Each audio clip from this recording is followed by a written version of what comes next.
Hello बच्चों, कैसे हैं आप सब। आशा करती हूँ आप सब अच्छे होंगे। बच्चों, मैं आज आपके सामने एक नया पाठ लाई हूँ, पुत्र प्रेम।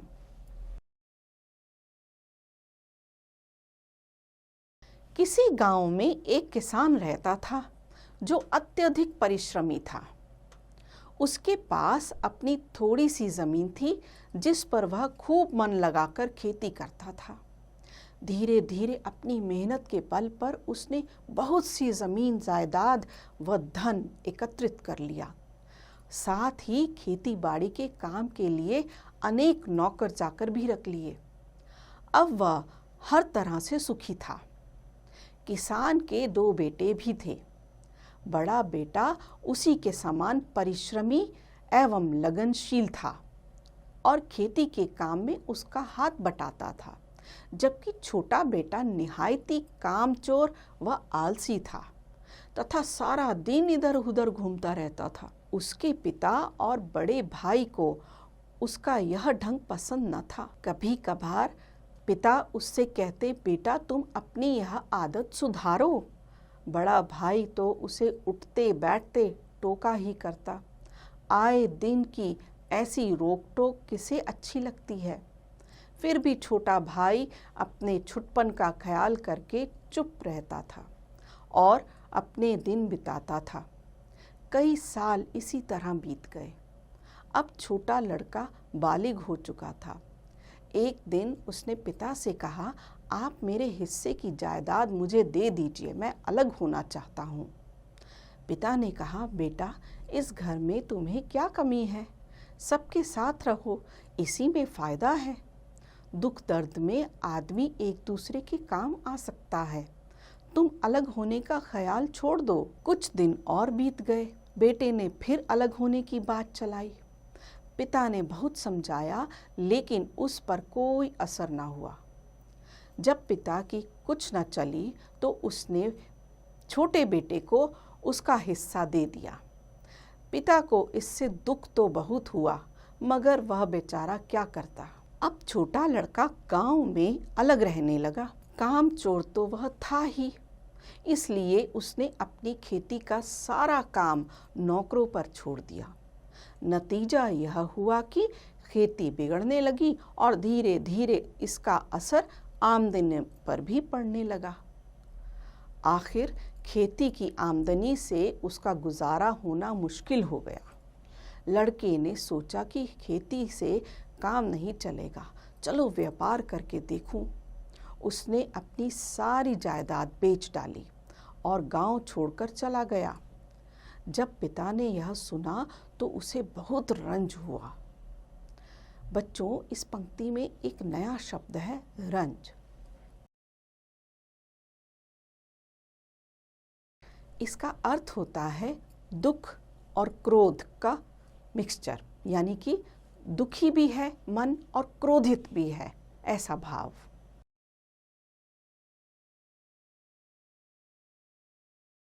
लड़का एक शहर में पहुंचा। वहां उसने कपड़े की दुकान खोली। वह सुबह मुंह अंधेरे उठने लगा और जरूरी कामों से फारिग होकर दुकान पर जाने लगा।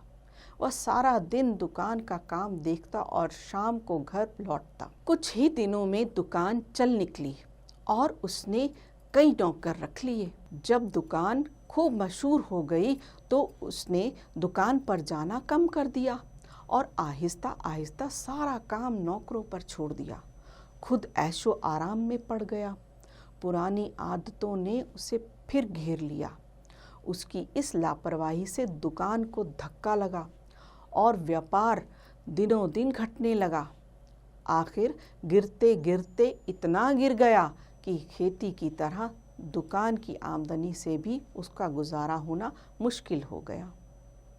उन्हीं दिनों उस तरफ बड़े जोर का अकाल पड़ा। लड़के की दुकान तो पहले ही जैसी तैसी चलती थी, अकाल पड़ने से बिल्कुल बंद हो गई। जो थोड़ी बहुत पूंजी उसके पास बच रही थी, वह भी उसने कुछ ही दिनों में खा पीकर उड़ा डाली। आखिर हालत इतनी खराब हो गई कि उसे एक किसान के घर नौकरी करनी पड़ी। बेचारा सुबह से शाम तक काम करता, तब कहीं थोड़ा बहुत खाने को पाता। अब लड़का महसूस करने लगा कि उसने अपने पिता और भाई से अलग होकर गलती की। उन्होंने ठीक ही कहा था, लेकिन अब पछताए होत क्या जब चिड़िया चुग गई खेत। आखिर सोचते सोचते एक दिन उसे ख्याल आया कि जब नौकरी ही करनी है तो क्यों ना अपने पिता के नौकरों में ही शामिल हो जाऊं, क्योंकि अब मैं उनका बेटा बनने लायक तो रहा नहीं। यह सोचकर वह अपने गांव को रवाना हो गया। इधर जब से छोटा लड़का परदेश गया था, तब से पिता को हरदम उसका ख्याल बना रहता था, मगर बड़े भाई को अपने छोटे भाई का अलग होना और गांव छोड़कर जाना अखरा नहीं था, क्योंकि छोटा भाई खर्च खूब करता था और काम से जी चुराता था। कभी कभी तो उसकी लापरवाही से खेती भी बिगड़ जाती थी। एक दिन की बात है, लड़के का पिता अपने खेत पर जा रहा था। रास्ते में उसे एक आदमी मिला। आदमी ने कहा, तुम्हारा छोटा बेटा वापस आ गया है। उसका बहुत बुरा हाल है। मैं बड़ी मुश्किल से उसे पहचान सका।